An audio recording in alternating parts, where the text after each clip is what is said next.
So here I'm going to show you how you might be getting screwed by booking an airline ticket at Delta.com. I almost just did, and I decided before I purchased to test a hunch because the fare that I was getting back and the booking code that I was getting back did not seem on the up and up. So I decided to test out a theory, and it turned out that I was right. So I wanted to show everyone else what you can do to avoid being screwed, how to check if maybe you've been or being screwed over the next time you're buying a ticket, and to possibly, in a very small way, if others will continue to put the pressure on and highlight these things, shame Delta into stopping these types of unethical, and I would argue because of Fair Business Practices laws, illegal consumer practices. So here we go. My battery lasts. Um, I am currently sitting in the Hilton at Boston Airport. I'm in Boston, Massachusetts for a conference, and I'm flying to Columbia, South Carolina on Sunday. So I need to book a one-way to Columbia, South Carolina from Boston on Sunday. BOS to CAE on Sunday, December 9th.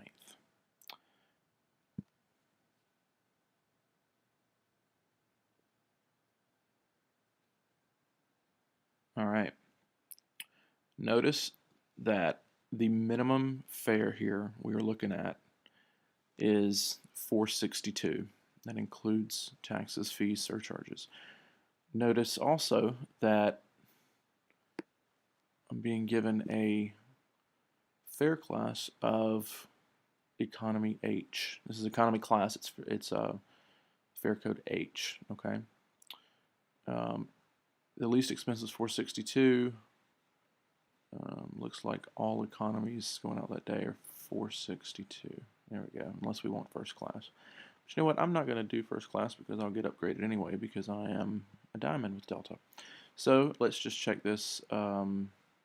Keep going. Showing me the lowest is 462. I keep asking for lowest available fare.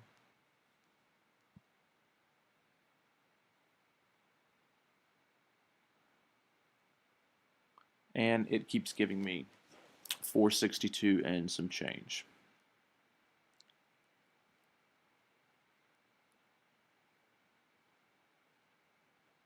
As you can see.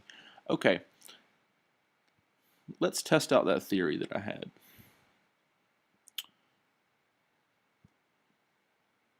My theory was that H is a pretty high booking class, and just as background, so you know, the first thing I did to test this out was go to expertflyer.com, to which I have a subscription, and check the fare code capacity, the flight capacity, the seat capacity, on some of these routings that would get me from Boston to Columbia. Some of the routings that Delta itself had given me as some of the most efficient and economical routings to get me there on that day. I found out that there were fare classes below H, less expensive than H, that were available, which is what prompted me to come back to Delta's website and try some multi-city searches that were essentially one-way routings, and see if I could find something a little bit less expensive if I broke it down and did it that way, which is what Delta's site is supposed to do for you. When you do a one-way search or even a round-trip search or whatever you're doing, the implication here, when my cell phone alarm is not going off, is that they are searching their inventory, they're searching their routings, they're searching their fare codes, they're searching their system to automatically find you the lowest fare that's available by piecing together different flight segments and routings and things like that. You will see at the end of this that that is not what their system is doing. And in my experience, this is not a one-time thing. So let me show you this real quick before my computer battery dies at 4% right now.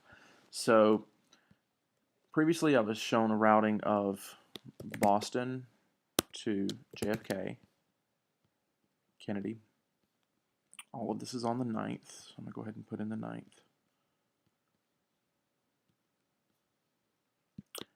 JFK to Detroit, and Detroit to Columbia, South Carolina. Now watch what happens when I ask it to search these segments independently. 460 something was the cheapest fare that Delta's website gave me when it searched its own system for this routing, Boston to Columbia. When I search it manually with a little bit more knowledge than the average consumer has, not knowing that Delta's site might be screwing you over if you trust them to do it, this is what I come up with.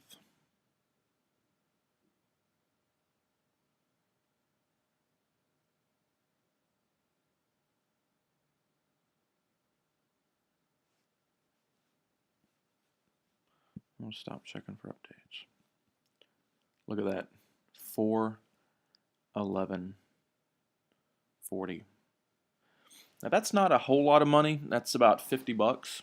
But you know, 50 bucks is a lot of money to some people. And this is one example on one routing on one day, one way. Domestic flight, East Coast, relatively short distance. Imagine what this means in terms of other routings, round trips, longer distances, over and over again if you fly a lot like I do. It seems to me, and here I'll show you that this isn't just a mistake, or it's not just going to change once I navigate through this. It's showing me if I chose that segment on among the options that time it was 411. Here's showing me if I choose this 850 flight as my second segment, it stays 411/40.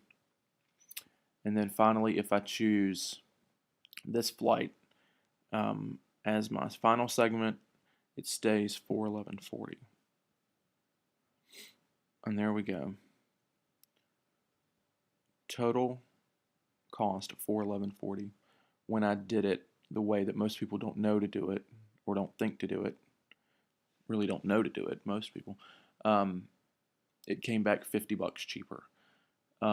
If you'll notice here, the first segment was in the Q fare code. The second two segments was in H. I suspect what it is doing is, if you ask it to search itself, it is choosing the lowest common denominator of fare codes here. So it probably put me in H for Boston to JFK, and because only H was available from JFK to Detroit, Detroit to Columbia.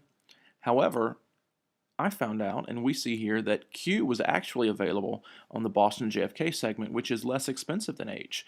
So it was going to force me to buy H if I did it the standard search way, whereas Q was available and it wasn't going to tell me that. So it was going to screw me out of 50 bucks because I was trusting Delta.com to search for the lowest available fare, which is what it says sometimes and implies it does. When you call in and ask for lowest available fare, the agents will actually tell you, okay, you're looking for lowest available fare. The lowest available fare is 460 because they do the same type of search that the website does. So Delta's entire system is set up to screw people over, it appears.